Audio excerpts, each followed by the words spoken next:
Injil Matius pasal 5 ayat 1 sampai 12. Ini merupakan khotbah Tuhan Yesus di atas bukit, dan khotbah ini ditulis oleh Injil Matius di pasal 5, 6, dan 7. Jumlahnya 111 ayat.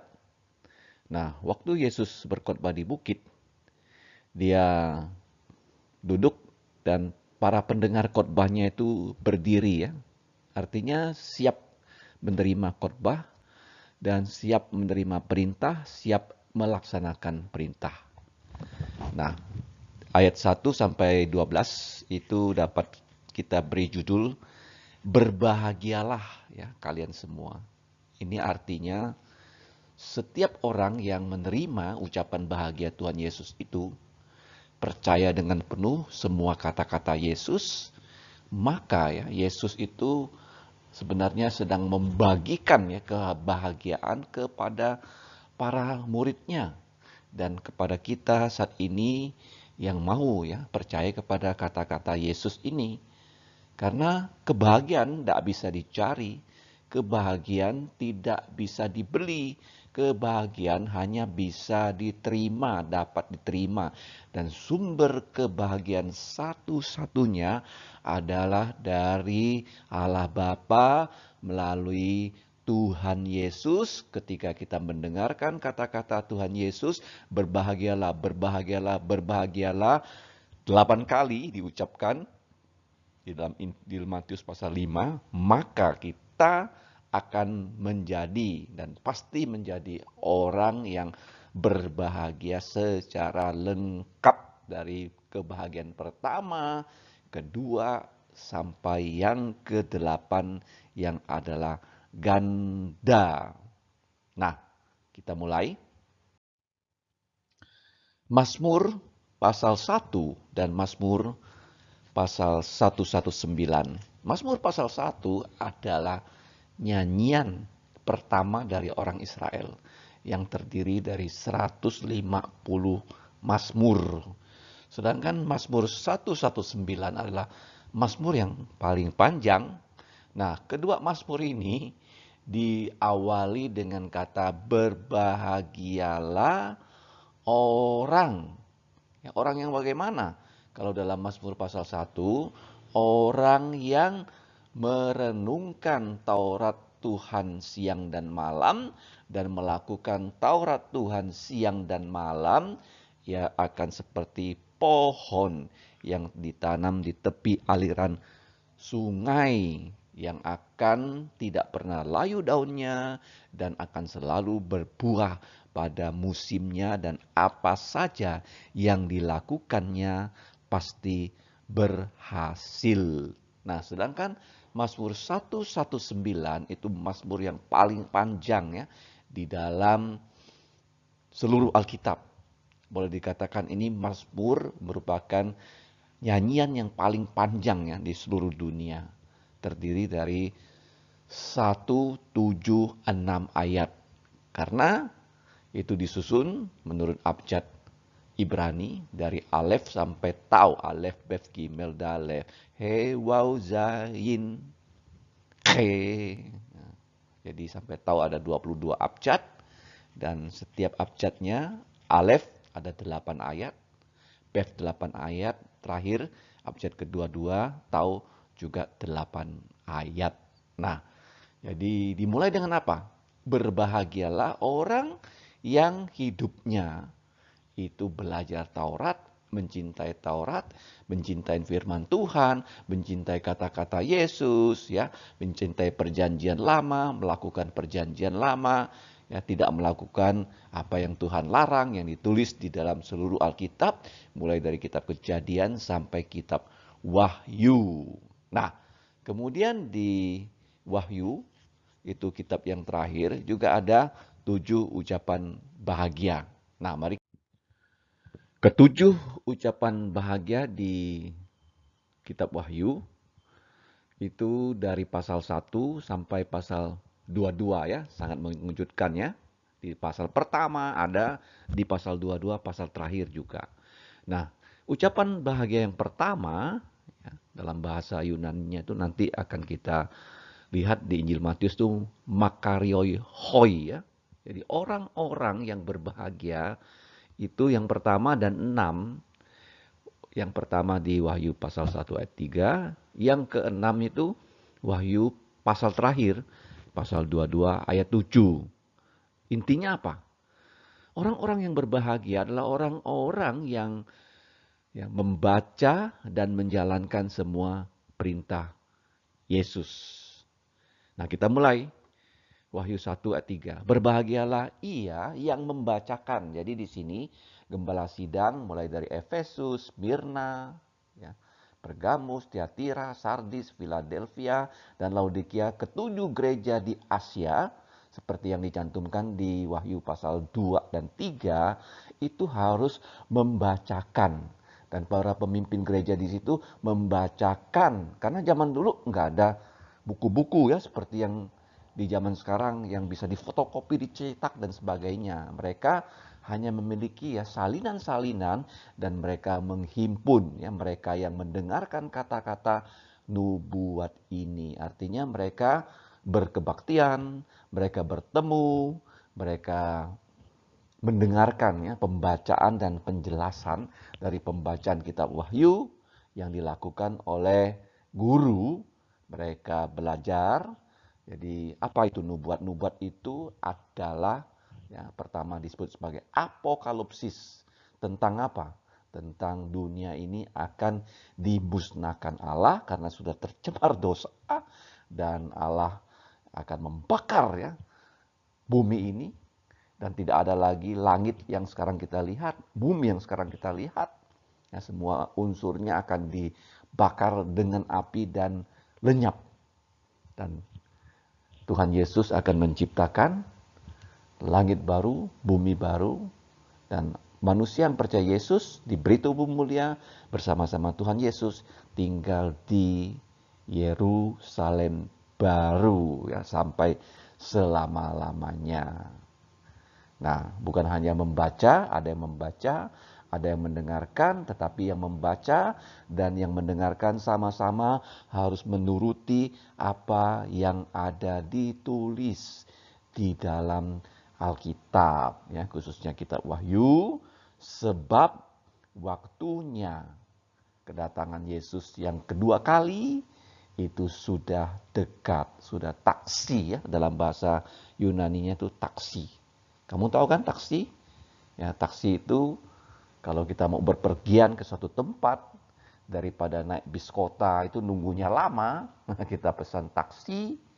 Sekarang tuh taksi online, taksi aplikasi lebih cepat ya daripada menunggu bis kota. Oke, jadi Wahyu 1:3, Wahyu 2:2 ayat 7 itu intinya sama.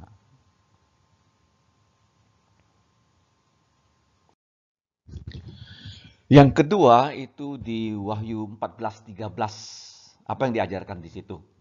Beristirahatlah setelah ya orang percaya, orang yang diberi kebahagiaan, orang yang menerima kebahagiaan itu melayani. Nah, kenapa demikian ya? Ketika satu orang yang berdosa mendengarkan Injil Tuhan Yesus dan dia percaya dan bertobat, sebenarnya orang itu bisa langsung dibawa masuk ke surga loh. Tidak perlu lagi susah-susah di bumi. Tetapi karena Tuhan Yesus itu sudah di surga, dia punya pekerjaan di bumi belum selesai. Jadi dia menugaskan orang-orang yang ditebus dengan darahnya, yang sudah lahir baru, yang sudah diangkat menjadi anak-anak Allah, untuk sementara tinggal di bumi, untuk melayaninya, untuk nanti kita melihat ya, untuk menderita. Bukan hanya diberi hadiah percaya, bukan hanya diberi hadiah kebahagiaan, tapi harus membagikan kebahagiaan, membagikan Injil, dan orang kalau menerima menjadi berbahagia, bergabung dalam tim untuk melakukan tugas-tugas Yesus. Tetapi kalau orang tidak terima, maka orang yang tidak menerima itu akan memusuhi pembawa kebahagiaan. Seperti Tuhan Yesus ya, dimusuhi oleh orang Yahudi, disalibkan oleh orang Yahudi. Stefanus diaken pertama juga demikian, Yakobus juga demikian, Yohanes Pembaptis juga demikian. Dimusuhi, ditangkap, bahkan dipenjarakan, bahkan dibunuh ya, seperti Petrus, seperti Paulus, seperti Polikarpus ya. Jadi itulah pelayanannya. Beristirahatlah setelah melayani, bahkan mengorbankan nyawanya demi firman Allah, demi kesaksian untuk Tuhan Yesus. Wahyu 14:13, dan aku mendengarkan suara dari sorga berkata, tuliskanlah. Wah, Yohanes ini udah umurnya 90 tahun loh, di pulau terpencil Patmos. Dan zaman itu nggak ada komputer, nggak ada kertas HVS ya, nggak ada pen. Nah, dia menulis di atas ya, kalau bukan kulit, di atas daun papirus. Apa yang ditulis ya? Berbahagialah orang-orang yang mati dalam Tuhan sejak sekarang. Artinya begini loh, kalau orang sudah percaya Yesus, dia mati, itu artinya dia sudah selesai tugas. Kemana dia? Dia akan dibawa ke pangkuan Abraham di Firdaus. Sungguh, kata Roh Kudus, supaya apa? Mereka ini beristirahat dari jerih lelah mereka. Karena segala perbuatan mereka menyertai mereka. Nah, perbuatan apa tuh? Ya. Yang pertama adalah menyampaikan firman loh. Seperti Musa diberi mandat menulis itu 5 kitab Musa. Yohanes yang sudah hampir 100 tahun loh diberi mandat ya, bukan hanya secara lisan menyampaikan Injil, menyampaikan firman, tetapi diberi perintah yaitu para nabi, para rasul untuk menulis kitab suci, dan perbuatan mereka tuh menyertai mereka. Walaupun mereka sekarang sudah di surga, tapi pekerjaan mereka itu masih ada di bumi. Seperti Yesus mendirikan gereja melalui para muridnya di Yerusalem, Yudea, Samaria, sampai ke ujung bumi. Dan sekarang kan kita merupakan anggota gereja, anggota tubuh Kristus. Nah, ini perbuatan-perbuatan dari para nabi, para rasul, Tuhan Yesus ya. Itu nyata. Walaupun sudah selesai, tapi akibatnya masih ada sampai sekarang. Jadi beristirahatlah setelah melayani. Ya, kita melayani itu kita melaksanakan kemahakuasaan Allah karena Dia Maha Tahu, Maha Hadir, Maha Kuasa. Dia Maha Tahu, Dia menyuruh kita melakukan rencananya yang sempurna, yang tidak pernah gagal. Dia Maha Hadir, Dia adalah Immanuel, selalu menyertai kita. Ya, dengan apa? Firman-Nya yang ada di tangan kita. Kemudian Dia Maha Kuasa. Apa tuh kemahakuasaan? Yaitu bangkit dari kematian. Di mana Dia memberikan ya, yaitu kebahagiaan kepada orang yang mau percaya Yesus kelak ya dengan tubuh mulia. Tidak akan mati ya. Kalau Yesus sekarang datang, kamu dan saya sudah percaya Yesus ya, kamu dan saya tidak akan mengalami kematian loh, langsung dikasih tubuh mulia. Kalau kamu usianya masih di bawah 33,5 tahun, akan langsung dibuatnya menjadi 33,5 tahun. Kalau orang yang sudah tua seperti Yohanes ya, hampir 100 tahun, akan dibuat muda lagi, dan tubuh mulia seperti Yesus yang sudah bangkit, itu tidak akan sakit. Yang paling penting tidak akan berdosa, tidak dibatasi ruang ya, seperti Yesus dia bisa naik ke surga loh. Ya, melintasi ya 3 lapis langit. Langit itu kan lapis kedua nggak ada udara loh, dan Yesus sampai di sorga dengan tubuhnya yang mulia. Itu yang akan Tuhan berikan pada kita. Ini juga nanti termasuk ya ucapan bahagia nanti kalau kita lihat. Nah, berikutnya yang ketiga, itu yang diajarkan kita harus berjaga-jagalah dan berdoalah dan bekerja. Ini 3 hal ya. Wahyu 16 ayat 15. Lihatlah, aku Tuhan Yesus datang seperti pencuri. Berbahagialah dia yang berjaga-jaga dan yang memperhatikan pakaiannya, supaya ia jangan berjalan dengan telanjang dan jangan kelihatan kemaluannya. Apa artinya tuh? Arti yang pertama, kamu dan saya harus percaya Tuhan Yesus terlebih dahulu. Yang pertama tuh ya. Yang kedua, apa itu berjaga-jaga? Di hadapan kita ada kitab suci. Dari kitab Kejadian sampai Malaki, 39 kitab perjanjian lama. Dari Matius sampai Wahyu, 27 kitab perjanjian baru. Jadi totalnya 39 tambah 27, itu 66 kitab. Harus kita pelajari menjadi murid Yesus dan kita laksanakan. Itu namanya berjaga-jaga. Tetapi waktu kita belajar firman, mau menjalankan firman, kita lakukan dengan sikap doa. Dengan berlutut loh. Bacalah firmanmu dengan berlutut. Nah, ketika kamu belajar firman dengan berlutut, dengan sikap doa, kamu dapat bekerja berdasarkan firman Tuhan. Nah, kenapa? Karena sekarang masih siang, kita masih bisa melayani Tuhan, memberitakan Injil, mengajar firman, dan seterusnya. Kenapa?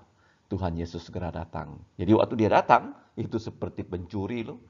Tetapi kalau kita selalu belajar firman, selalu berdoa, selalu bekerja untuk Tuhan. Jadi waktu Yesus datang tidak mengagetkan kita ya. Pencuri itu kan mengagetkan. Nah, kalau kita berjaga-jaga ya, kita nggak kaget ya waktu Yesus datang. Karena kita sudah siap. Itu intinya. Yang keempat. Nah, ini tentang apa nih? Wahyu 19 ayat 9. Tentang perjamuan kudus di sorga. Nah, perjamuan kudus kan sekarang ada di mana? Di gereja kan? Nah, kenapa begitu?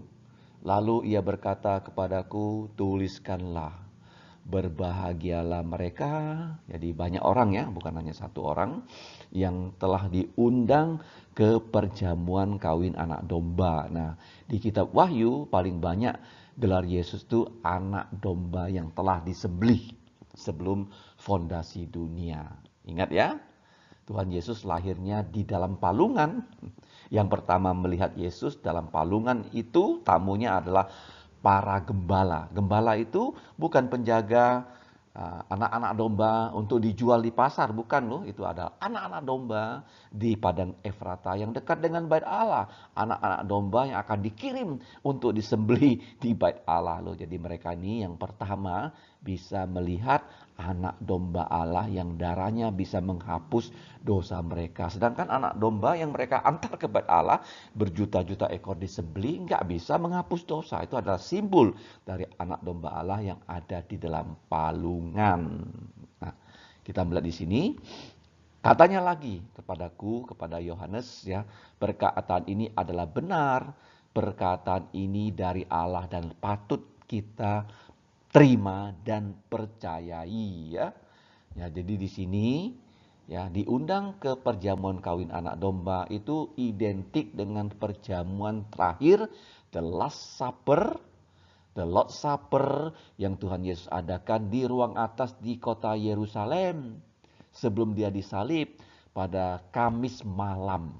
Ya, dia makan Paskah bersama para muridnya, yaitu dia mengambil roti tidak beragi dan dia lakukan di Nisan ya, tanggal berapa itu?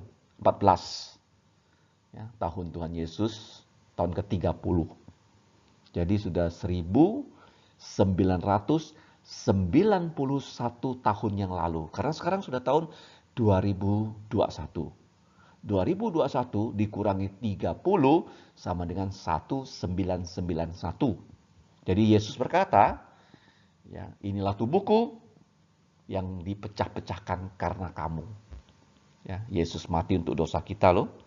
Roti tidak beragi melambangkan tubuh Yesus tak berdosa. Kemudian dia memecah roti itu yang tidak beragi dibagi-bagikan kepada muridnya. Nah setelah itu dia mengambil cawan yang isinya itu adalah jus anggur. Dan dia berdoa, dia berkata inilah ya, darah perjanjian baru yang ditumpahkan ya untuk pengampunan dosa kita. Jadi ini dilakukan ya oleh gereja sebagai sakramennya. Sakramen yang pertama adalah baptisan, menggantikan sunat karena Yesus datang untuk menggenapi hukum Taurat loh. Tidak ada lagi ya Taurat ritual yang perlu kita lakukan. Hanya ada dua, ya gereja melakukan pembaptisan dengan air, tidak boleh dengan bendera seperti gereja tertentu, tidak boleh dengan pasir, dalam nama Bapa, Putra, dan Roh Kudus. Ya, setelah itu orang yang sudah dibaptis dewasa ikut dalam perjamuan kudus. Nah, Yesus berkata, aku tidak akan minum lagi dari hasil pokok anggur ini sampai aku meminumnya di dalam kerajaan Bapakku. Jadi Yesus datang kedua kali, dia membangkitkan orang yang sudah mati, diberikan tubuh mulia untuk semua orang yang sudah mati yang percaya Yesus. Kemudian kita yang sudah percaya Yesus yang masih hidup juga diberi tubuh mulia, sama-sama kita naik ke angkasa bertemu dengan Yesus. Dan acara pertama apa atau enggak? Yesus mengadakan perjamuan kudus untuk kita. Nah, sedangkan yang kelima itu topiknya adalah tubuh mulia, ya, ucapan kebahagiaan yang kelima. Ataupun kebahagiaan kelima yang Allah bagikan kepada kita ya. Jadi di sini Wahyu 20 ayat 6. Berbahagialah dan kuduslah ia yang mendapat bagiannya dalam kebangkitan yang pertama itu. Kenapa? Karena kematian yang kedua tidak berkuasa lagi atas mereka yang dibangkitkan. Ya, tadi saya sudah katakan, orang yang mati di dalam Tuhan Yesus itu disebut tidur loh. Jadi disuruh bangun dari tidur. Jadi waktu mereka itu dibangkitkan, ya, karena Yesus adalah buah sulung kebangkitan dari kematian. Karena banyak yang sudah bangkit sebelum Yesus tidak punya tubuh mulia. Dan ada juga yang sudah bangkit sesudah Yesus juga belum punya tubuh mulia loh. Nah seperti Lazarus ya, dia bangkit, dia mati lagi. Dan pada Yesus datang di angkasa, orang yang sudah mati dalam Yesus itu akan dibangkitkan. Ya, makanya orang Kristen yang percaya Yesus nggak boleh mayatnya dibakar loh, tapi harus jenazahnya itu dikuburkan ya, karena mereka akan dibangkitkan, diberikan tubuh yang mulia. Ya seperti kalau kita hidup ini orang Kristen tidak boleh bertato loh. Kalau hidup itu bertato melanggar firman Tuhan. Kalau mati dibakar itu juga melanggar firman Tuhan. Karena praktek tato, praktek kafir, dan praktek pembakaran mayat itu adalah dilakukan oleh para penyembah berhala. Nah masa kita anak-anak Allah yang sudah percaya Yesus ya melakukan kedua hal ini, bertato dan membakar mayat, itu dosa loh. Tetapi mereka akan menjadi imam-imam dari Allah dan Kristus, dan mereka akan memerintah sebagai raja bersama-sama dengan Yesus 1000 tahun lamanya. Jadi Yesus waktu dia datang untuk kedua kali itu dua tahap tuh. Datang di angkasa, dia memberikan tubuh mulia kepada semua orang yang percaya, yang sudah mati dia bangkitkan, yang masih hidup dia beri tubuh mulia, menyongsong Yesus di udara. Tuhan Yesus bawa kita masuk surga selama 7 tahun. Ya, bumi ini akan mengalami kesengsaraan besar. Baru setelah 7 tahun Tuhan Yesus datang lagi di Bukit Zaitun bersama semua malaikatnya, bersama semua orang percaya, dan dia akan menjadi raja orang Israel, mendirikan kerajaan 1000 tahun, dan kita yang sudah punya tubuh mulia akan disebar ya ke seluruh dunia menjadi imam-imam dari Tuhan Yesus yang menjadi apa? Raja yang memerintah, dan Yesus adalah imam besar agung kita, dan kita adalah imam-imam di daerah masing-masing, dan kita juga menjadi raja di tempat kita masing-masing, dan Yesus adalah raja segala raja, Tuhan segala Tuhan selama 1000 tahun, dan dia punya ibu kota itu di Yerusalem. Masih ingat ya waktu Yesus disalib, Di atas salib Yesus itu Pilatus ya dipimpin Tuhan memberikan inskripsi INRI bukan NKRI. I Yesus, N Nazaret, Rex Raja orang Yahudi. Nah, itu kapan digenapi? Waktu Yesus datang kedua kali, karena di dalam Wahyu 20 ada 6 kali ya kata kerajaan 1000 tahun milenium. Ya, jadi kita akan melihat ya kedatangan Yesus secara lengkap di kitab Wahyu.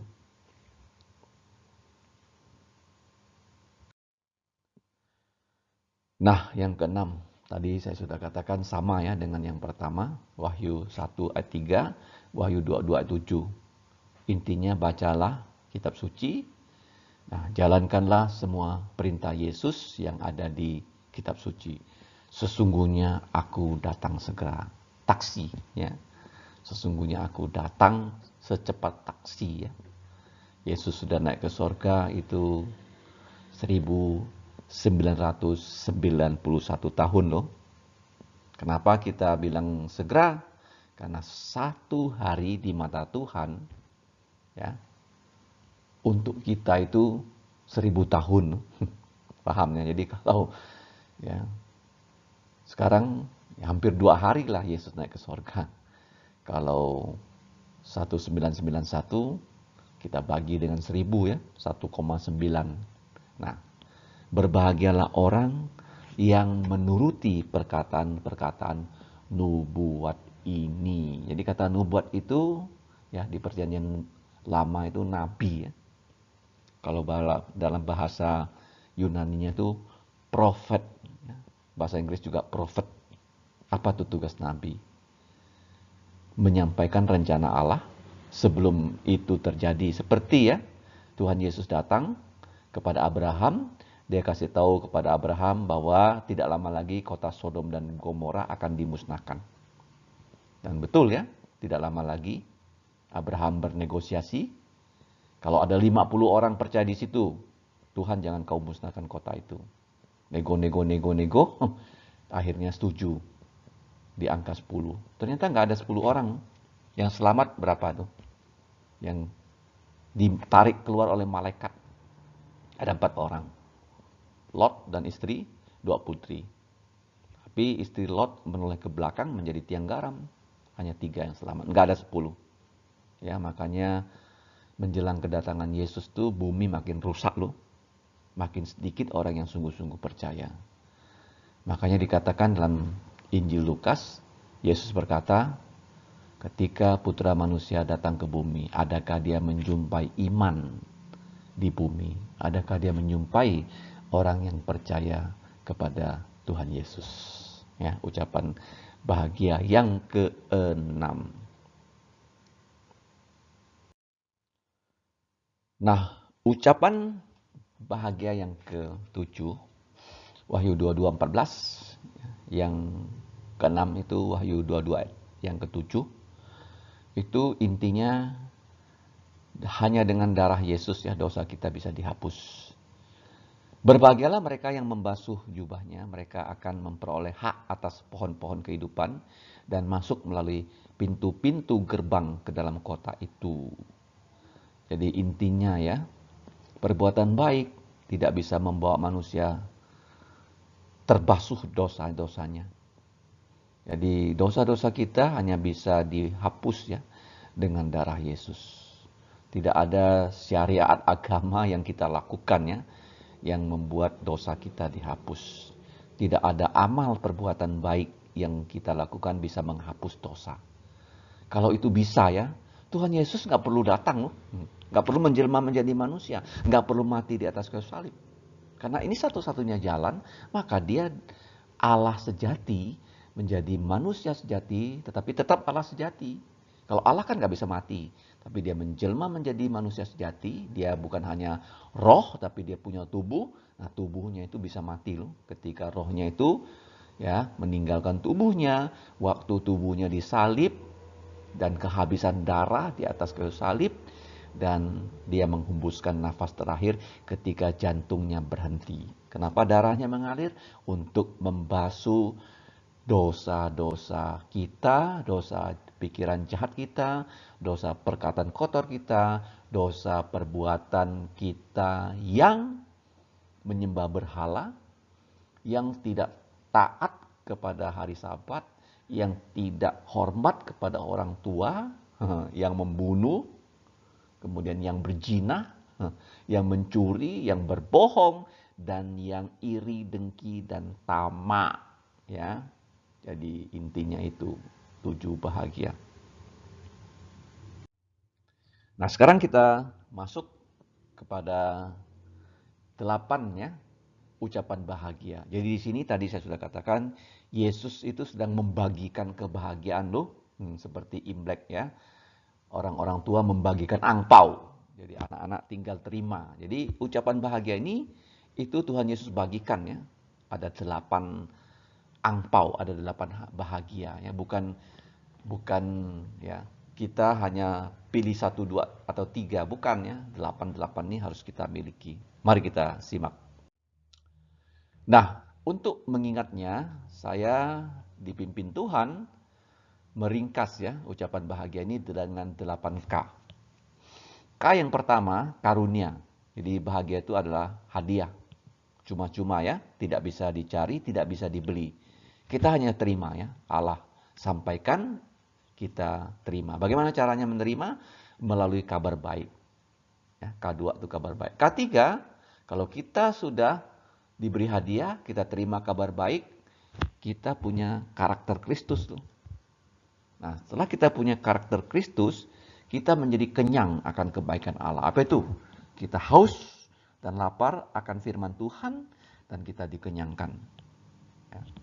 Kemudian kita yang sudah kenyang dengan firman Tuhan, kita itu orang yang penuh dengan belas kasihan. Kita mau mengasihi orang yang binasa, orang yang kekurangan, mau kita bantu. Nah, ciri khas dari anak Allah itu lubuk jantungnya kudus, ya, suci, kudus. Allah itu kudus, ya, kudus itu inti dari pengajaran Alkitab. Karena dia kudus, maka dia dengan darah Yesus membasuh dosa orang berdosa. Ingat lo, ciri khas Allah orang Kristen itu apa? Kudus. Ya, dalam kitab Yesaya 6, malaikat selalu bernyanyi tanpa henti, kuduslah Bapa, kuduslah Tuhan Yesus, kuduslah Roh Kudus. Artinya Allah Bapa itu kudus, Tuhan Yesus itu kudus, Roh Kudus itu kudus, dan ulangi lo di Wahyu pasal 4 ya. Jadi malaikat-malaikat itu memuji Tuhan tanpa henti siang dan malam. Kemudian yang ketujuh, yang ketujuh itu adalah orang yang membawa damai. Artinya ya, Injil harus kita berikan kepada keluarga kita supaya apa? Mereka percaya Yesus dan menjadi keluarga Allah. Ingat ya, kerajaan Allah itu adalah keluarga Bapa, Putra, Roh Kudus dan anak-anak yang ditebus dengan darah Yesus ya. Kemudian yang terakhir, kenapa kita yang sudah percaya Yesus ya tidak langsung diangkat ke surga ya. Tapi harus bekerja di bumi menjadi saksi. Jadi K yang ke-8 itu kesaksian, karunia, kabar baik, karakter Kristus, kenyang, kasih, kudus, keluarga. Yang terakhir 8 ini ganda, kesaksian. Yang pertama karunia, berbahagialah orang-orang yang miskin rohani. Ya, bahasa Indonesianya itu di hadapan Allah, karena mereka lah yang empunya kerajaan sorga. Jadi terjemahan di sini saya sedikit tambahkan, dalam Alkitab bahasa Indonesia hanya dikatakan berbahagialah orang. Itu kurang tepat ya. Harusnya berbahagialah orang-orang. Kenapa orang-orang? Karena bahasa aslinya makarioi, hoi, petokoi, to, pneumati. Makarioi itu berbahagialah, hoi petokoi orang-orang yang miskin, to pneumati miskin rohani ya. Saya kurung ya, di hadapan Allah ya. Itu adalah tafsiran dari penerjemah Alkitab Indonesia ya. Aslinya hanya apa? Berbahagialah orang-orang yang miskin rohani. Kenapa begitu? Karena mereka akan diberi hadiah. Ya. Apa itu? Kerajaan sorga yang paling kaya ya. Yang paling kaya itu apa? Kerajaan sorga. Ya, ini yang pertama ya. Artinya kebahagiaan itu adalah pemberian loh. bukan upah, bukan sesuatu produk yang kita dapat beli ya, bukan hadiah dari Allah. Maka yang pertama itu karunia, anugerah, hadiah gratis. Nah, bagaimana caranya hadiah gratis ini bisa kita dapatkan? Yuk kita lihat ya, K kedua. Ada hubungannya. Nah, K kedua nanti akan saya jelaskan lebih detail. Kabar baik. Ya. Berbahagialah orang-orang yang berduka cita, karena mereka akan dihibur. Contohnya ya, ada putra bungsu yang diberi warisan. Dia jual habis, dia pergi ke negeri jauh, dia foya-foya, nah dia kehilangan harta bendanya, warisannya, dia mau bekerja, tidak ada pekerjaan karena terjadi bala kelaparan zaman itu, dan dia bekerja sebagai pemberi makan kepada babi. Orang Yahudi itu menganggap babi itu kotor. Dia mau makan ampas babi pun gak bisa. Jadi dia berduka sekali. Dia pulang, diterima oleh bapaknya, dan dikembalikan kedudukannya sebagai putra pewaris dari bapaknya. Jadi orang yang berduka karena dia sadar dia sudah salah, dia berdosa, mendengarkan kabar baik Injil, kita dihibur oleh Injil. Nanti akan kita simak apa ini sebenarnya ya. K2 itu kabar baik. K3 itu karakter Kristus. Berbahagialah orang-orang, ya, jadi bukan hanya orang saja, banyak orang yang saat itu menerima pengajaran Yesus itu begitu banyak loh. Mereka semua kalau percaya, mereka menjadi semua orang yang berbahagia. Nah, kalau kita sudah menerima kebahagiaan pertama, yang kedua, maka kita menjadi orang yang lemah lembut. Karena Kristus itu karakternya lemah lembut. Ingat Matius 11 ya, ayat 28. Yesus berkata, aku ini lemah lembut. Nah, orang yang lemah lembut itu orang yang diberi karakter Kristus. Mereka akan memiliki bumi. Ya bukan bumi ini loh. Bumi ini akan dimusnahkan oleh Allah. Yaitu bumi yang baru, di bawah langit baru. Kita akan tinggal di kota yang namanya Yerusalem baru. Ya, tidak ada lagi kota-kota yang sekarang kita lihat ya. Jakarta nggak ada lagi, New York nggak ada lagi, ya. Yang ada hanya Yerusalem baru, kota kubikal. Panjangnya, lebarnya, tingginya sama. Itu 2.300 km panjangnya dan juga tingginya dan juga lebarnya. Karakter yang keempat ya. Jadi kita yang sudah mendapatkan hadiah, kita yang sudah mendapatkan kabar baik, kita yang sudah diberi karakter Kristus, nah kita akan kenyang akan kebaikan Allah. Berbahagialah orang-orang yang lapar dan haus akan kebenaran, karena mereka akan dipuaskan. Ada dua kata penting ya di Alkitab, kebenaran dan keadilan. Kebenaran itu apa? Aletheia. Keadilan itu apa? Keadilan adalah dikaiosune. Kalau di dalam perjanjian lama, kebenaran itu emet, keadilan itu adalah zadik. Apa itu kebenaran? Kebenaran itu adalah kata-kata Allah, keadilan itu kata-kata Allah dilaksanakan. Ya, seperti kehendak Allah. Jadi hukum Taurat dijalankan dengan tuntas oleh Yesus tanpa ada cacat. Nah, itulah keadilan. Oke, kenyang akan kebaikan Allah, kita bisa belajar Alkitab. Karena kita lihat ya, Allah memberikan kita guru dan maha guru. Gurunya manusia, maha gurunya adalah Allah Roh Kudus. Kalau sekarang kamu belajar, kamu bisa mengerti, itu karena peran dari Allah Roh Kudus. Bukan hanya mengerti loh, menjadi percaya dan dapat mentaati dan memberitakan ya firman Tuhan kepada orang yang belum tahu. K4. Sekarang kita ke K5. Nah, K kelima, kasih kepada Allah dan kasih kepada manusia. Jadi orang yang berbahagia adalah orang-orang yang murah jantungnya karena mereka akan beroleh kemurahan. Jadi orang yang melihat ya orang yang menderita dan kita mau membantu. Ya. Seperti siapa itu? Seperti seorang Samaria dia melihat orang dirampok, dan orang yang dirampok itu adalah orang Yahudi yang memusuhi orang Samaria, tapi dia menolong dengan sekuat tenaganya. Dia membawa orang itu ya, tanpa peduli resiko, padahal ada pemimpin agama orang Yahudi lewat nggak mau membantu. Siapa itu? Imam lewat nggak mau bantu. Ya, imam itu apa? Yang menyembelih korban di bait Allah.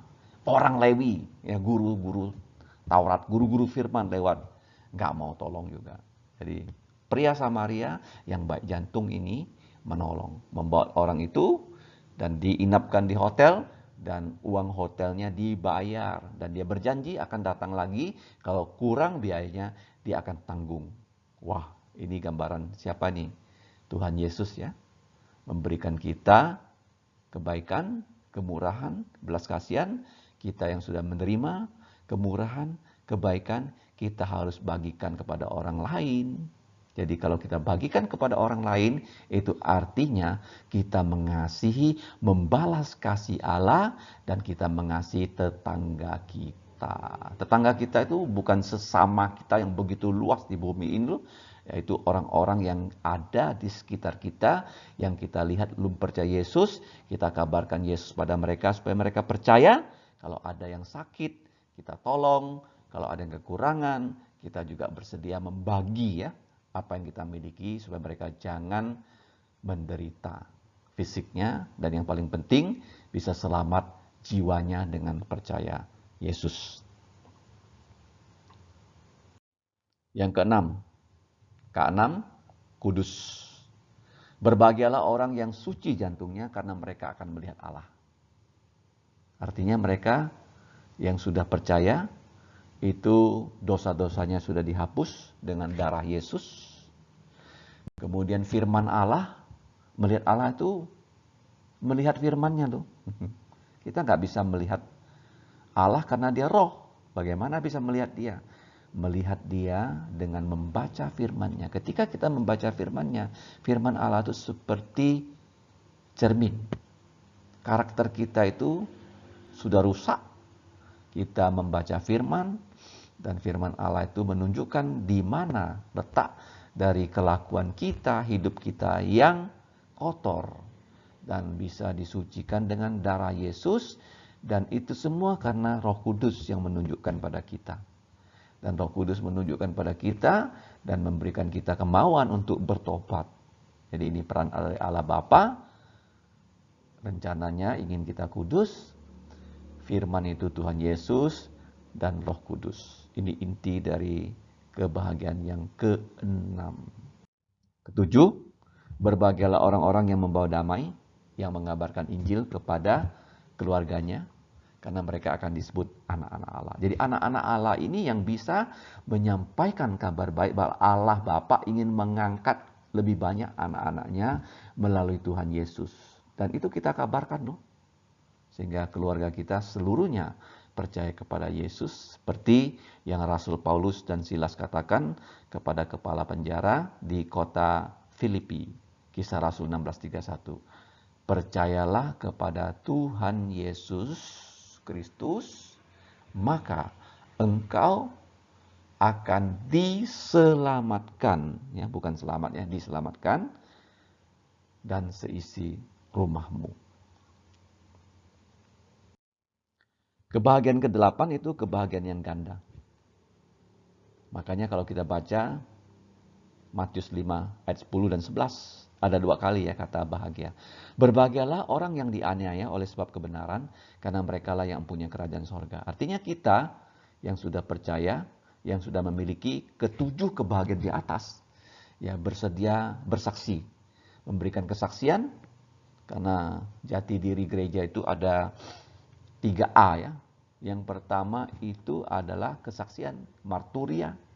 Yang kedua ya adalah diakonia, membantu orang-orang yang tak mampu.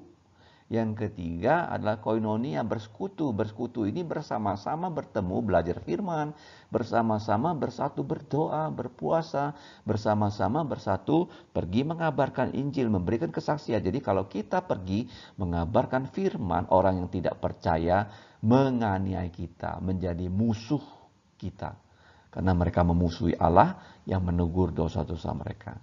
Ya, jadi ini kebahagiaan yang ganda kalau kita bisa menjadi saksi, menjadi martir ya dari Tuhan Yesus. Kamu akan menerima kuasa kalau Roh Kudus turun ke atas kamu dan kamu akan menjadi martir, menjadi saksi untuk Tuhan Yesus di mana tuh? Yerusalem, di keluarga kita, seluruh Yudea, Samaria, bahkan ke ujung bumi sekalipun ya. Petrus itu nelayan di daerah kampung yang bernama Kampung Galilea. Tapi karena dia menerima amanat agung Tuhan Yesus, dia memberitakan Injil, dan akhirnya dia sampai loh ke ujung bumi di mana tuh? Di kota Roma. Coba kalau kamu baca surat Petrus itu ditulis dari Babel. Babel itu apa? Nama lain dari Roma. Jadi bukan hanya diberi karunia percaya, tapi diberi karunia menderita dianiaya. Aniaya yang paling puncak itu adalah salib Yesus. Makanya Yesus berkata, datanglah kemari, ikutlah aku, sangkalah dirimu, dan pikullah salib. Apa itu pikul salib? Menyalibkan manusia lama kita dan bersedia mengerjakan pekerjaan Tuhan Yesus. Dengan demikian orang yang tidak percaya memusuhi kita dan menganiaya kita.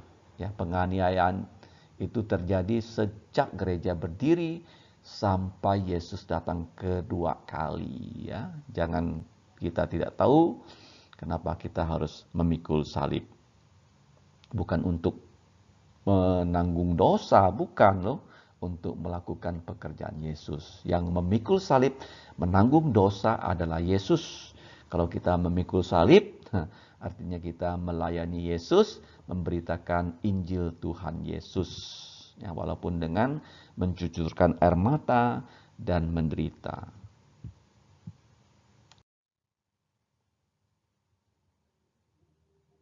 Nah, kesaksian yang berikutnya, berkat ganda kedua ayat 11. Berbahagialah kamu jikalau karena aku kamu dicela dan dianiaya dan kepada kamu difitnahkan segala yang jahat. Ya, seperti Yesus ya, sudah menyembuhkan orang yang kerasukan setan. Setan-setannya diusir, roh-roh jahatnya diusir. Apa kata pemimpin agama Yahudi? Engkau mengusir setan dengan kuasa penghulu setan. Nah itu kan mendukakan Roh Kudus ya. Difitnah. Kita itu ya orang Kristen bisa difitnah. Dikatakan menyembah ya Tuhan Yesus putra Allah. Loh, Allah Bapa nggak punya istri, kok punya putra. Nah, jadi begitu banyak ya kata-kata ejekan. Seperti di zamannya Rasul Yohanes. Mereka tidak mau menyembah kaisar loh. Jadi mereka dianggap ya, tidak mau menyembah Allah karena kaisar sama dengan Allah. Jadi orang Kristen hanya mau menyembah kepada Bapa, Putra, Roh Kudus. Dan mereka disebut sebagai orang ateis, tidak punya Tuhan loh. Kemudian mereka disebut sebagai orang yang melakukan kejahatan seksual. Kenapa? Karena mereka orang Kristen kalau bertemu ada cium kudus kan. Nah, kemudian mereka disebut kanibal. Ya, perjamuan kudus tuh. Inilah tubuhku, makanlah. Itu jadi ada fitnah-fitnah kepada kita loh. Sampai sekarang pun. Nah di Tiongkok tuh ada fitnah kepada orang Kristen. Begitu banyak tulisan-tulisan jahat tentang ya, fitnah pada orang Kristen di dalam buku literatur orang Tionghoa. Jadi orang Tionghoa kalau dia membaca literatur Tionghoa, dia itu kena racun dari iblis ya. Susah sekali dia bisa percaya Tuhan Yesus kalau bukan pertolongan Roh Kudus. Jadi kebahagiaan yang ke-8 ini ganda ya. Nah, kalau kita melakukan apa yang Tuhan perintahkan, inilah kesimpulannya. Kesimpulannya itu bersukacitalah dan bergembiralah. Ini orang yang bukan hanya senang, tapi dia gembira sampai meloncat-loncat ya. Sampai menari-nari. Karena di dalam kebudayaan orang Israel, mereka sering menari. Bukan di bait Allah ya. Bukan di gereja menari, mereka menari ketika mereka panen. Ya, di ladang, ketika Daud pulang perang dan menang perang, dia menari. Ketika dia memindahkan tabut perjanjian, dia juga menari. Ya, jadi bukan hanya menyanyi mazmur, tapi juga ada tarian. Kenapa? Kita bersukacita dan kita itu ya menari-nari kegembiraan karena upah kita itu besar di sorga. Jadi sekarang kita bekerja untuk Tuhan, kita hanya punya ongkos operasi loh, biaya. Sedangkan upah kita tuh di sorga. Sebab demikian juga telah dianiaya nabi-nabi yang sebelum kamu.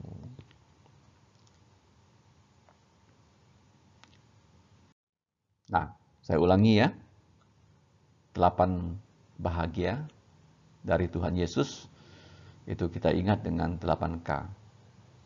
Kebahagiaan adalah karunia, tidak bisa kita beli, tapi hadiah cuma-cuma dari Tuhan Yesus. Melalui apa? Kabar baik. Nanti kita akan dengarkan apa itu kabar baik. Setelah kita percaya kabar baik Tuhan Yesus, kita diberi karakter Tuhan Yesus, karakter Kristus, dan kita pasti ya dikenyangkan dengan kebaikan Allah. Dan kita yang sudah kenyang dengan kebaikan Allah ingin membagikan kasih Allah kepada mereka semua yang belum percaya. Dan orang yang bisa membagikan kasih itu harus dengan lubuk jantung yang kudus. Karena berkat Allah tidak mungkin mengalir dari kita yang kotor. Jadi kita harus hidup kudus, pikiran kudus, perkataan kudus, dan hidup kudus. Baru kita bisa menjadi saluran berkat. Dan kita ya, bisa membaca firman. Dan kita membawa damai sehingga keluarga kita semua percaya Yesus.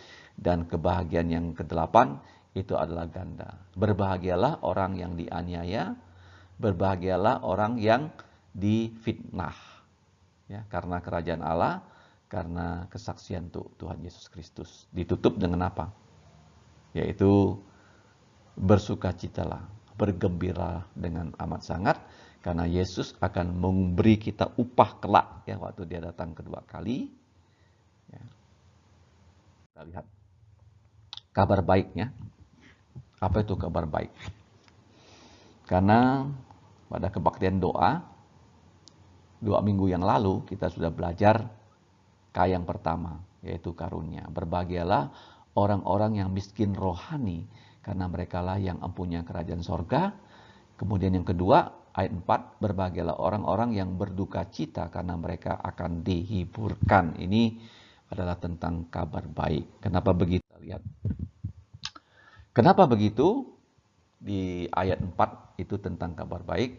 Siapa itu yang berduka? Yang berduka itu yang pertama mengalami kedukaan itu adalah Adam dan Hawa. Ketika Hawa makan buah pengetahuan baik dan jahat dan dia ditipu oleh ular yang dimanfaatkan oleh iblis, dan apa yang terjadi? Dia berikan buah itu kepada suaminya. Setelah suaminya memakan buah yang dilarang oleh Tuhan, maka mereka itu mati, putus hubungannya dengan Allah yang kudus. Manusia menjadi berdosa dan Allah itu kudus. Dan pada saat itu mereka merasa telanjang, mereka merasa malu, dan kebahagiaan yang mereka miliki dengan sempurna di Taman Eden ya, selama beberapa hari langsung itu hilang. Mereka jadi miskin, paling miskin.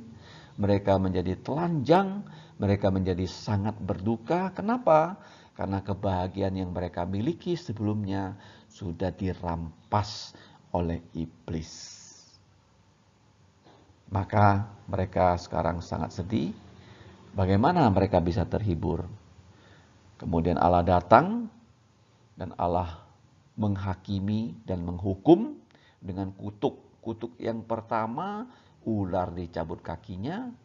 Ketika Adam ditanya, kenapa kamu sembunyi? Di manakah engkau Adam? Dia mengatakan, aku takut, aku malu, aku telanjang. Tuhan bertanya, apakah engkau makan buah pengetahuan baik yang jahat yang aku larang kamu makan? Dia tidak mengaku Adam akan dosanya. Dia menunjuk pada Hawa. Karena perempuan itu loh yang engkau Tuhan tempatkan di sisiku. Jadi Adam tidak mau mengaku dosa pada saat itu. Dia menunjuk pada istrinya. Hawa menunjuk siapa? Ular itu yang menggoda aku. Ya. Kemudian ular bisa menunjuk siapa? Iblis kan gak nampak. Tuhan langsung hakimi ular dan hukum ular, dicabut kakinya. Sehingga ular satu-satunya binatang yang tidak punya kaki. Semut punya kaki, nyamuk punya kaki, burung punya kaki. Ular tidak punya kaki karena dikutuk. Ada 5 kutuk di kitab Kejadian pasal 3. Ular dikutuk, karena membawa dosa, diperalat oleh iblis. 2, Hawa dikutuk, hamil sangat susah, melahirkan sangat sakit, bahkan ada kaum Hawa yang melahirkan sampai mati. Yang ketiga, Adam harus bekerja dengan keringat, baru bisa makan untuk dirinya dan keluarganya. Yang keempat, tanah menghasilkan semak-semak duri yang tidak bisa dimakan. Kalau kita mau makan, kita harus bersihkan semak-semak itu dan ditanam dengan padi dan lain-lainnya. Yang kelima, manusia dari tanah kembali ke tanah. Jadi ini jelas ya, bahwa siapa yang paling berduka itu adalah Adam dan Hawa. Terus mereka diusir dari Taman Eden, ya, duka demi duka mereka alami, ya, mereka miskin karena duka yang berikutnya. Mereka melihat Habel dibunuh oleh Kain. Dan Tuhan, ya, menggantikan Kain dengan Set. Aku akan mengadakan permusuhan antara engkau dan ular dengan perempuan ini, antara keturunanmu dan keturunannya perempuan. Tuhan Yesus satu-satunya keturunan perempuan, lahir dari anak darah Maria. Dia tidak punya bapak jasmani, bapaknya adalah Allah Bapa di sorga. Yusuf itu bapak angkatnya. Keturunan Maria akan meremukkan kepalamu. Maria itu perawan yang mengandung dan melahirkan Yesus, perawan yang muda. Itu adalah mujizat ya. Kapan Yesus meremukkan kepala ular? Waktu dia disalib. Waktu dia disalib, dia mati, dia bangkit dari kematian, dia mengalahkan maut. Kalau ular mau kita bunuh, kita hancurkan kepalanya. Dan engkau ya akan meremukkan tumitnya. Tumit Yesus disalibkan, dipaku. Jadi ini Kejadian 3:15 adalah Injil yang pertama. Kabar baik pertama diberikan pada orang yang paling miskin, orang yang paling miskin rohaninya, orang yang paling berduka cita. Kenapa mereka miskin? Kekayaan mereka sudah dirampas, kebahagiaan mereka juga sudah dirampok. Dan bagaimana bisa kembali? Hanya dengan kabar baik, janji anugerah, cuma-cuma loh. Dengan percaya Yesus, kita selamat. Apakah Adam dan Hawa itu masuk surga? Iya, karena mereka melahirkan Kain. Ternyata Kain bukan orang percaya. Melahirkan Habel, ada kemungkinan bisa menurunkan Yesus. Habel dibunuh. Dan Tuhan menurunkan Set. Dari Set inilah nanti Yesus Kristus itu lahir. Menjadi juru selamat orang-orang berdosa. Inilah kabar baik. Ya. Berbahagialah orang yang berduka. Orang-orang berduka akan dihiburkan oleh kabar baik tentang Tuhan Yesus. Nah, kabar baik itu dalam bahasa Inggris itu gospel. Dalam bahasa Yunani, euangelion. Tadi Kejadian 3:15 itu proto-euangelion, Injil yang pertama. Nah, Yesus mengabarkan Injil, bertobatlah kalian semua karena kerajaan surga sudah dekat. Artinya begini loh, kamu yang berdosa, kamu bisa tidak masuk neraka kalau kamu mau percaya pengampunan yang Allah berikan melalui Tuhan Yesus. Apa itu pengampunan? Yang pertama, Tuhan Yesus beritakan dan diberitakan oleh Petrus dan para rasul, termasuk Rasul Paulus ya. Dia paling gencar memberitakan kabar baik ya, kepada orang-orang Yahudi dan yang bukan Yahudi. Nah, kabar baik itu awal dari perjanjian baru. Karena perjanjian baru itu kita lihat gereja-gereja perjanjian baru berdiri, dan setelah itu Roh Kudus memimpin para rasul menulis kitab suci perjanjian baru yang dimulai dengan kitab Injil, 4 kitab. Kenapa 4? Matius, Markus, Lukas, Yohanes. Matius, Yesus adalah raja. Markus, Yesus adalah budak yang mati untuk dosa kita. Kemudian yang ketiga, Lukas, Yesus adalah manusia sejati. Karena dia manusia, dia bisa mati. Yang keempat, Yesus adalah Allah atau Yehova. Matius lambangnya singa. Markus lambangnya kerbau, sapi yang membaca. Lukas lambangnya manusia. Injil Yohanes lambangnya adalah burung. Burung apa? Burung elang, rajanya burung. Kalau kita baca di dalam kitab Yeskiel pasal 1 ayat 10 atau Injil ya, 4 Injil, Matius, Markus, Lukas, atau kitab Wahyu pasal 4. Nah, kita lihat apa itu 4 buku Injil, Matius, Markus, Lukas, dan Yohanes. Apa itu 4 poin Injil yang Paulus simpulkan di dalam 1 Korintus 15 ayat 3 sampai 5. Sebab yang sangat penting telah kusampaikan kepada kamu, orang-orang di Korintus, yaitu apa yang telah kuterima sendiri, yaitu dia sudah percaya Yesus, dan dia beritakan bahwa satu, Kristus telah mati karena dosa-dosa kita sesuai dengan kitab suci. Karena dosa manusia hanya bisa ditebus, ditanggung oleh Yesus. Kalau kita mau selamat, itu ingat PGTK, bukan playgroup dan TK ya. P, pilihan oleh Allah. G, Kristus ganti kita mati di salib. T, tebus dosa kita dengan darahnya. K, kita harus hidup kudus. PGTK ya. Kalau kamu sudah punya PGTK, kamu menjadi anak-anak Allah di dalam Tuhan Yesus Kristus. Dia nabi, dia imam, dia raja. Dia mati untuk dosa-dosa kita sesuai kitab suci. Semua manusia sudah berdosa, akibat dosa membawa maut, dan Yesus tanggung dosa kita melalui maut yang dia tanggung di atas salib. Itu kenapa Yesus ya disalibkan, sudah dinubuatkan dalam ya Injil 5 kali dia berkata dia akan disalib, dan nanti setelah dia mati dia akan bangkit. Di mana tuh? Karena dia tumitnya akan diremukkan, dilukai dalam kitab Kejadian 3:15, Mazmur 22 loh, Mazmur salib, Yesaya 53. Ya, Kristus telah mati karena dosa-dosa saya dan kamu loh. Kalau kamu mengakui hanya darah Yesus yang bisa menghapus dosa, kamu datang, kamu minta pada Bapa, ya Bapa, ampunilah dosa saya melalui darah Yesus. Baru kamu bisa selamat. Satu, Yesus mati karena dosa-dosa kita. Apa buktinya dia mati? Nah, poin berikutnya adalah bahwa setelah Yesus mati, buktinya dia mati, dia harus dikuburkan loh. Jadi Yusuf yang melihat Yesus sudah mati jam 3 sore, sebelum jam 6 petang harus dikubur. Dia cepat-cepat pergi ke Pilatus, minta ya supaya dia diberi izin, dan Pilatus memanggil kepala pasukan, dan kepala pasukan mengatakan betul Yesus sudah mati. Jadi setelah Yesus mati, kita melihatnya terang kembali terlihat, dan Pilatus itu diberitahu oleh kepala pasukan bahwa dia sudah menombak perut Yesus. Dan dari lambung Yesus, karena dia sudah mati, jantungnya sudah berhenti berdetak, yang keluar adalah darah dan bercampur air. Dan setelah itu, ya, Yesus bangkit dari kematian pada hari ketiga. Hari Jumat dia mati dikubur 1 hari, hari Sabtu 2 hari, hari Minggu hari ketiga Yesus bangkit dari kematian sesuai kitab suci. Di mana tuh? Mazmur 16 dan kitab Ayub 19 ayat 25. Jadi ada 4 hal ya.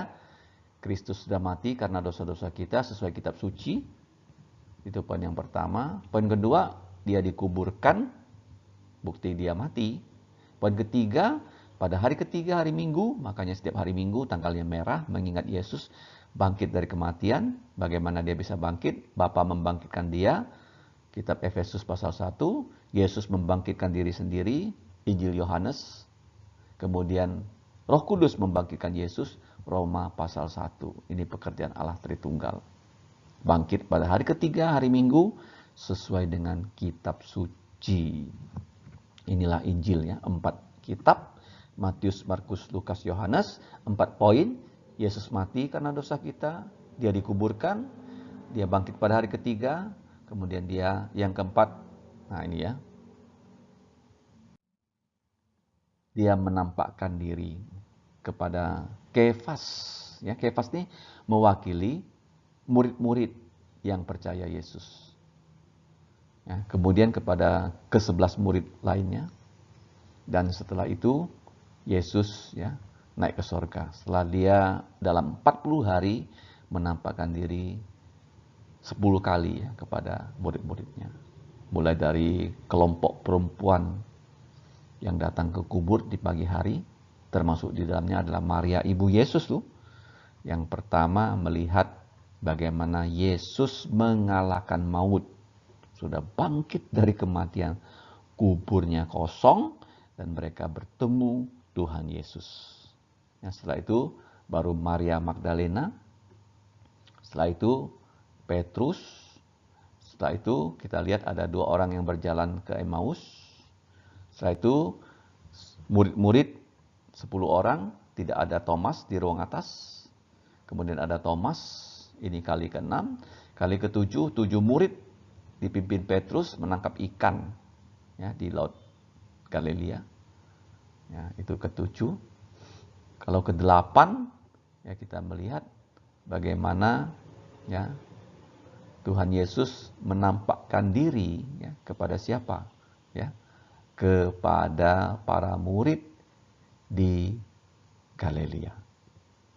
Oke. Nah, kalau kita lihat ya, yang ke-9 Yesus menampakkan diri kepada adik-adik tirinya.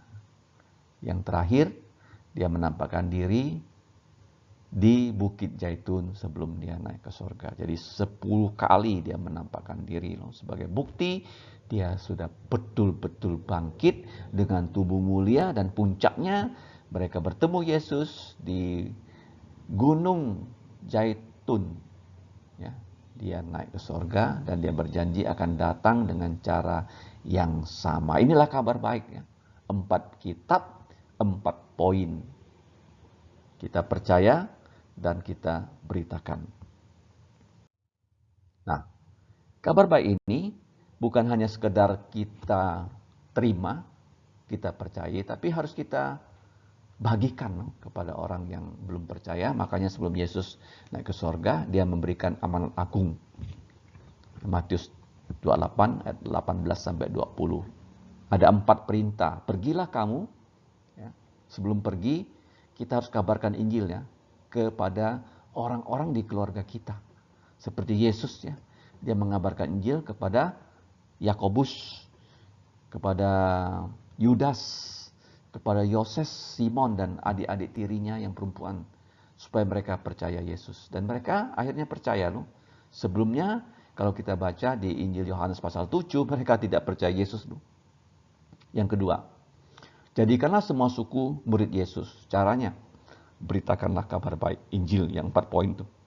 Yang ketiga, setelah ada orang percaya, gereja bisa membaptis orang dengan air di dalam nama Allah Bapa dan Putra dan Roh Kudus. Itu artinya gereja itu didirikan di mana-mana ya, sampai ke ujung bumi. Yang keempat, ajarlah mereka yang sudah percaya, yang sudah dibaptis ya, firman Tuhan.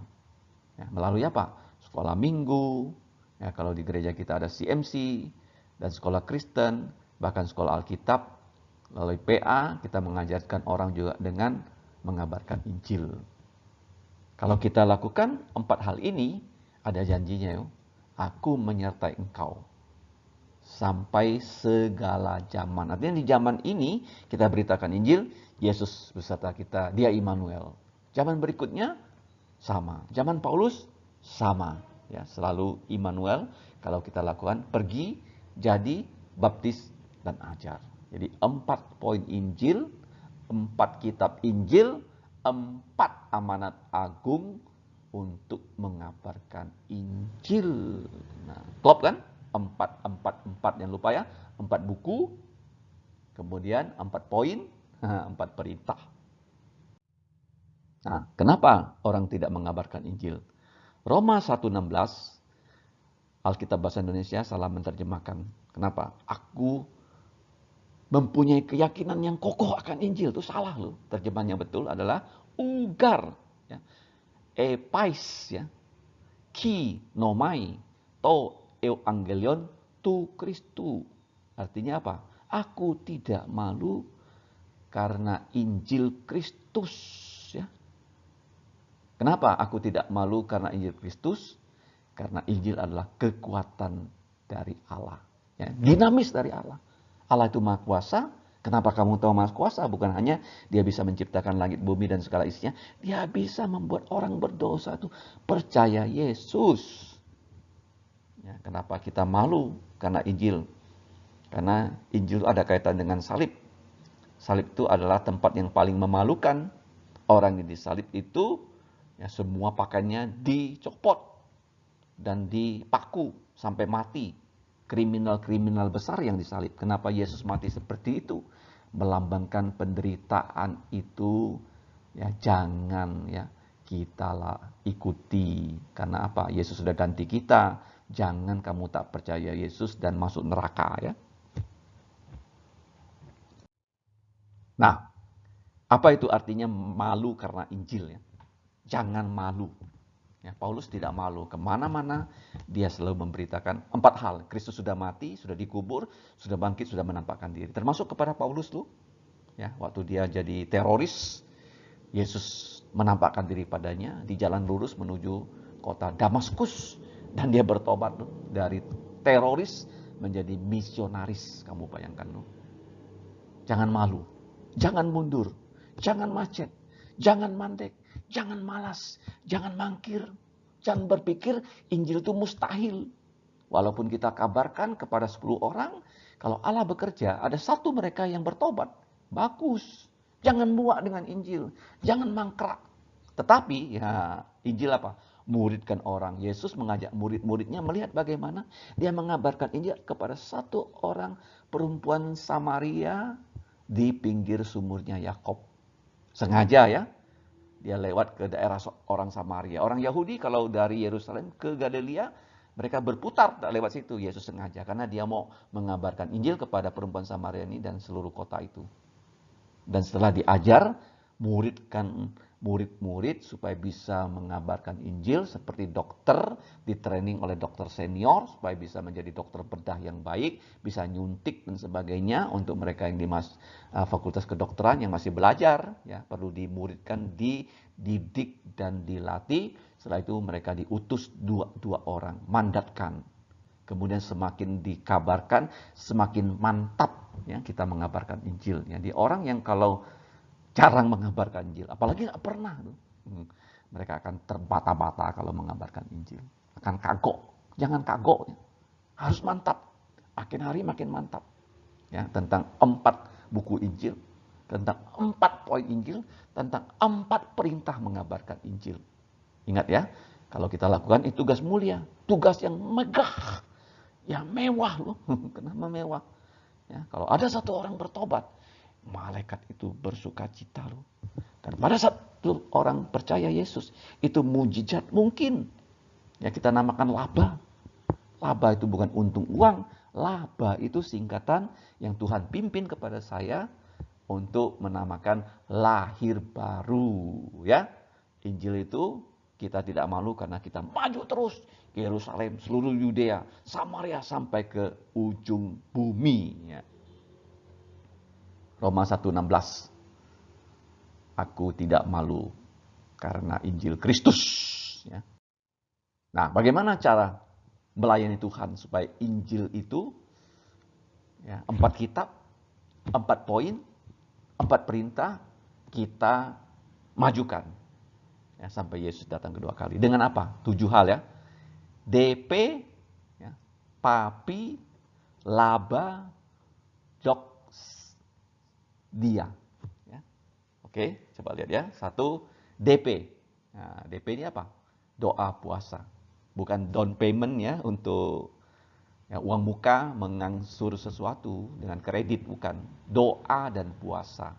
Ya, gereja harus berdoa. Seperti murid-murid menantikan Roh Kudus dengan doa. Puasa. Nah, puasa juga semua harus berpuasa. Seperti Kisah Rasul pasal yang ke-13. Ya, Barnabas dan kawan-kawan berpuasa, dan Barnabas dan Saulus diutus menjadi misionari dari gereja Antioquia Syria. Doa, ya kita lihat dalam Kisah Rasul pasal 1, 120 orang berdoa di ruang atas. Kita membaca lagi ya di Kisah Rasul pasal 2, mereka berdoa dan Roh Kudus turun, doa puasa. PA, ya, belajar Alkitab. Yesus selalu mengajar firman-Nya, bukan? Matius pasal 5, 6 dan 7. PA ya, mengajar firman.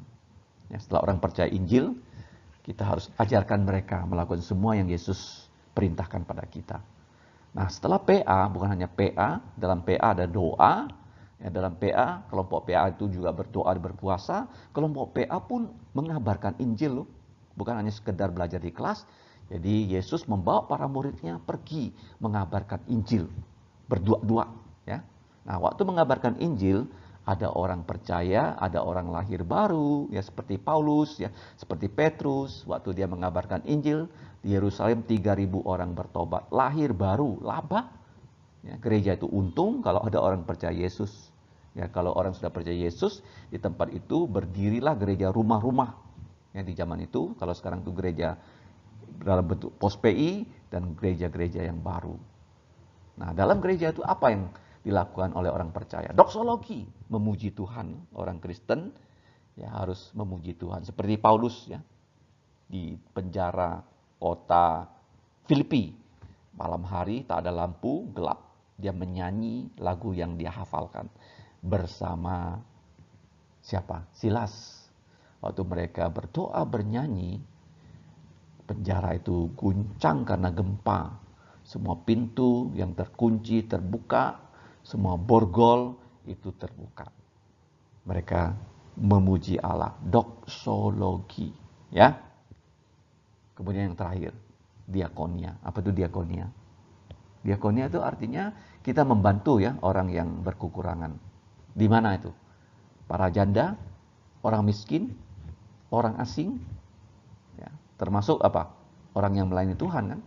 Mereka tidak punya bisnis, jadi hidup mereka karena persembahan. Jadi diakonia di mana itu? Kisah Rasul 6. Doa, Kisah Rasul 1, Kisah Rasul 2, puasa, Kisah Rasul 13, ya pelajaran Alkitab di gereja Tiranus ya. Dalam aula Tiranus Paulus mengajar firman. Kemudian pengabaran Injil, Petrus mengabarkan Injil di Yerusalem, di Yudea, ke Samaria, kemudian ke ujung bumi di rumah Cornelius di Kaisaria Mediterania. Ya, Kisah Rasul pasal 10. Ada nggak orang lahir baru? Oh banyak. 3.000 orang bertobat, 5.000 orang bertobat. Saulus ya, teroris percaya menjadi misionaris. Ya, lahir baru, laba. Jadi gereja harus ada 7 pelayanan yang selalu harus dilakukan bersama-sama. Doanya sama, puasanya sama, PA-nya sama, PI-nya sama. Kita lihat ada orang lahir baru, nyanyinya sama, diakonianya pun sama. Karena kita lakukan bersama-sama itu namanya koinonia. Ya, kalian mungkin pikir kok aneh nggak ada koinonia ya, karena gereja adalah marturia bersaksi, diakonia membantu orang yang berkekurangan, koinonia bersekutu. Ya, kita bisa bersekutu dalam doa puasa, PA, PI, melihat orang lahir baru, bernyanyi bersama, dan melakukan diakonia bersama-sama. Inilah ya, rodanya. Roda kalau kita gerakkan ke depan, searah jarum jam itu terjadi pertumbuhan. Ya, gerak maju, jangan mundur. Terakhir, ini 7 pelayanan perluasan kerajaan Allah. Kerajaan Allah itu harus diperluas tuh. Dari Yerusalem, seluruh Yudea, Samaria, sampai ke ujung bumi loh, di bawah kolong langit loh. Hanya ada satu nama. Supaya manusia bisa selamat, yaitu namanya Yesus. Harus kita kabarkan. Kepada siapa? Semua suku. Ya, ada 6.000 suku. Ada 6.000 bahasa ibu. Bahasa Jawa, bahasa Madura, bahasa Padang, bahasa Tapanuli, ya, bahasa Karo, bahasa Hakka, Teochew, ya, bahasa Kungfu, bahasa Inggris, Jerman, Perancis, dan sebagainya. Ada 6.000 loh bahasa-bahasa ibu di dunia ini. Pakailah bahasa-bahasa ibu itu, bahasa Dayak, Ahe, ya, bahasa orang Irian, ada 300 bahasa daerah di situ, kabarkan tentang Yesus, ya. Jadi kita lihat ya, dengan apa? Ya, DP, Papi Laba Dox Dia. Ya. DP, bukan down payment ya. D, doa. P, puasa. Kita sama-sama berdoa, kita sama-sama berpuasa. Papi, PA, pelajaran Alkitab. Kita sama-sama belajar firman Tuhan. PI, kita sama-sama bagaimana? Berkoinonia, bersekutu untuk memberitakan Injil. Karena memberitakan Injil itu berdua loh. Petrus dikawani Yohanes, ya. Paulus, ada Barnabas. Barnabas Paulus. Kemudian Paulus Silas. Kemudian Barnabas Markus. Selalu berdua-dua loh. Ya, diutus berdua-dua. Kemudian laba, kita melihat orang lahir baru kalau kita mengabarkan Injil. Kemudian gereja yang sehat, orang Kristen yang sehat itu bersekutu dalam memuji Tuhan, ya. Begitu banyak ribuan ya puji-pujian yang sudah ditulis oleh orang Kristen. Di Alkitab sendiri ya, kitab Mazmur ada 150 pujian. Ada Kidung Agung lagi ya. Banyak syair-syair ya.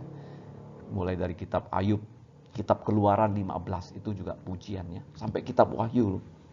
Ya, nyanyian baru, pujian baru. Ciri khas orang Kristen adalah orang yang ditebus, yang berterima kasih pada Allah dengan memuji Tuhan. Ya, doksologi. Ada syairnya, ada nadanya.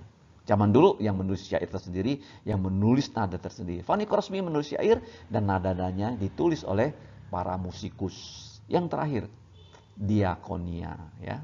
Membantu, ada 5 kelompok yang perlu kita bantu, seperti Yesus membantu janda, membantu yatim, membantu orang miskin, Lazarus itu miskin, ya, membantu yang keempat siapa itu? Yaitu orang-orang asing, ya. Perempuan Siro-Fenisia itu orang asing dibantu Yesus. Yang kelima, membantu orang-orang Lewi. Contohnya apa? Tuhan Yesus membantu orang Lewi. Matius orang Lewi menyimpang, dia menjadi pemungut cukai. Yesus panggil kembali menjadi guru Alkitab. Makanya orang Lewi yang pertama menulis Injil Matius. Ya. Diakonia, bantulah janda, yatim, miskin, asing, dan jangan lupa orang Lewi. Orang yang menyampaikan firman, tidak ada pekerjaan lain, harus hidup dari persembahan. Jadi kalau gereja berdoa, berpuasa, ber-PA, ber-PI, kita melihat ada laba, ada pujian, ada diakonia, ya, maka gereja itu maju. Kalau nggak ada, satu di antara itu seperti roda, ya. Doanya nggak ada, di titik itulah kena paku, kempes dia, nggak bisa maju gereja itu. Nggak ada puasa, di situ juga kena paku, kempes dia. Nggak ada PA, nggak ada PI. Mana? Kalau nggak ada PI, mana ada orang lahir baru, ya? Ya nggak ada pujian, nggak ada diakonia, ya. Di gereja harus ada terlihat ya, gereja dipakai Tuhan membantu orang-orang miskin. Kisah Rasul 6. Ya, diaken-diaken majelis itu dibuat lembaganya untuk membantu janda-janda berbahasa Yunani yang tidak dapat dilayani pada zaman itu. Ya, diaken yang terkenal itu Stefanus dan Filipus. Amin.